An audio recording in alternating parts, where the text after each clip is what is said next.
Welcome back. আপনারা যদি GA4 use করে থাকেন, স্পেশালি যারা রিসেন্টলি GA4 ইমপ্লিমেন্ট করছেন, অনেক সময় হয়তো আপনাদের ডিবাগ ভিউ মোডটা এনাবল হচ্ছে না, এমন হতেই পারে। আপনি ডিবাগ ভিউতে যা দেখতেছেন ডাটা আসতেছে না।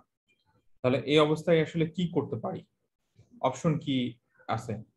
আপনি এখানে একটা ক্রোম এক্সটেনশন আছে, আমি ভিডিও ডেসক্রিপশনে দিয়ে দিব। আপনারা এটা যদি এনাবল করে দেন তাহলে আপনার চলে আসার চান্স থাকবে, অর্থাৎ এই যে গুগল অ্যানালিটিক্স ডিবাগার, এটা এটা আপনার ব্রাউজারে এনাবল করে দিলে আপনার ডিবাগ মোডটা এনাবল হয়ে যাবে। সো যে কোনো অ্যাক্টিভিটি তখন আপনার ট্র্যাক করতে পারবেন, যে কি কি অ্যাক্টিভিটি হচ্ছে, রিসেন্ট অ্যাক্টিভিটি সেটা দেখতে পাচ্ছেন। এট দ্য সেম টাইম আমরা এখানে ডিভাইস চেঞ্জ করতে পারি। এটা একটা সলিউশন। আর একটা সলিউশন এটাতে যদি না হয় ওইটা হচ্ছে অর ফর্মুলাতে, মানে এটা না করে ওটাও করতে পারেন।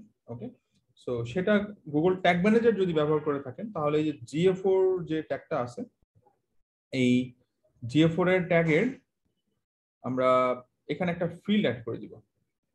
এই যে দেখেন ফিল্ড টু সেট, এখানে একটা প্যারামিটার অ্যাড করে দিব, এই যে ডিবাগ আন্ডারস্কোর মোড ট্রু, এটাকে ট্রু করে দিব। যদি আমার মনে হয় যে এই ডিবাগ মোড অন হবে না, তাহলে ফলস করে দিব। বাই ডিফল্ট এটা কিছুই থাকে না।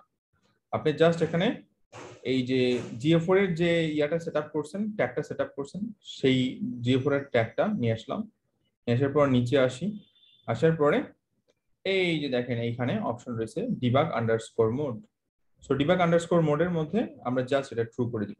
এভাবে যেটা এরকম আছে ঠিক এরকমই রাখতে হবে, এটা কিন্তু ভুল করলে চলবে না। এরপরে সেভ দিয়ে আপনার ইয়াটাকে কন্টেনারটা সাবমিট করে দিবেন। সাবমিট করে দেওয়ার সাথে সাথে দেখবেন আপনার ওয়েবসাইটে যখনই যাবেন, ওয়েবসাইটে যাওয়ার সাথে সাথে আপনার ডাটা আসা শুরু করছে, প্রত্যেকটা ডাটা চলে আসবে। সো এটা হচ্ছে একটা সলিউশন। Thank you.